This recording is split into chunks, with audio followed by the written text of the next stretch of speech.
Hello everyone, I'm Mike DeAngelo with That's Entertainment, and this is your video review of Castlevania, Lords of Shadow by Mercury's team. With an established series that seems embedded in its roots, you often find that a certain level of excitement begins to subside from gaming. For certain, long-standing fans will always be a testament to the quality and craftsmanship of your franchise, but stretching your audience to new limits can be somewhat difficult. Such is the case for one of the oldest series in history, Castlevania. However, Konami is beginning to reach further by doing the unthinkable and turning the series on its head. Gone are the iconic features of the long-standing franchise, like smacking candles for items. Perhaps the most surprising is the loss of Dracula altogether. By stepping away from what was already a successful formula, does Castlevania even stand a chance?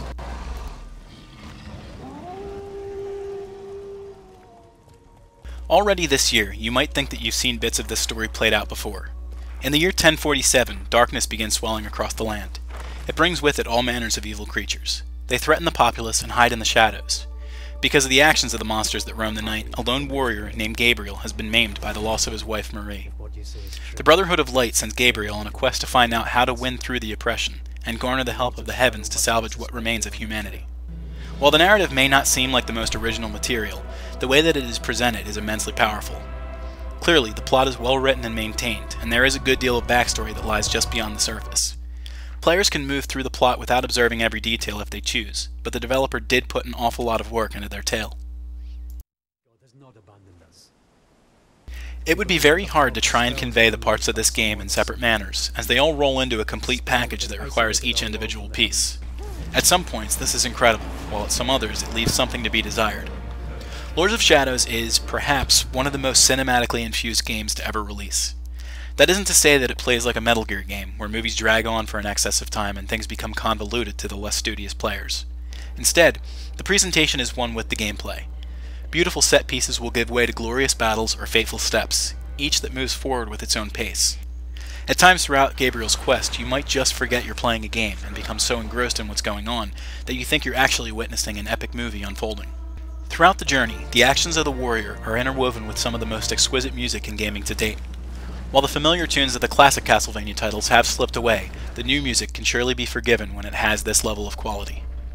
Voice work is handled nearly perfectly by some of the most impressive actors to grace any screen, big or small. The game is even narrated by the venerable Sir Patrick Stewart, already a professional in the gaming community.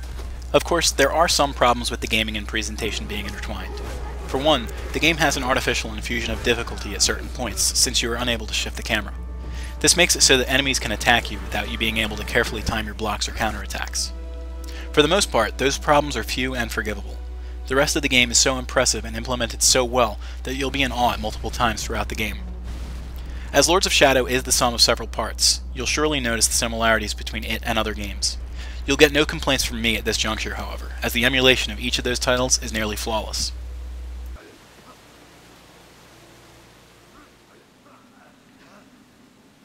Since the most successful of Castlevania titles have been two-dimensional, they've shifted in the amount of replayability over the years. Once they shifted to the PlayStation and Nintendo handhelds, the explorative nature of the game developed, and there was a good deal of treasure-seeking and backtracking necessary to enjoy the game to its fullest. This latest release is almost a hybrid of the oldest classics and the new formula. The action is broken into separate stages, each which has its own secrets and trials to seek out and attempt to complete. At any time throughout your quest, you can go back to try and find your way through the levels again, often with new abilities and a stronger character. Gabriel is able to enhance his skills through the use of experience points that he receives from fallen enemies. This makes grinding a viable option to help you defeat the creatures of darkness.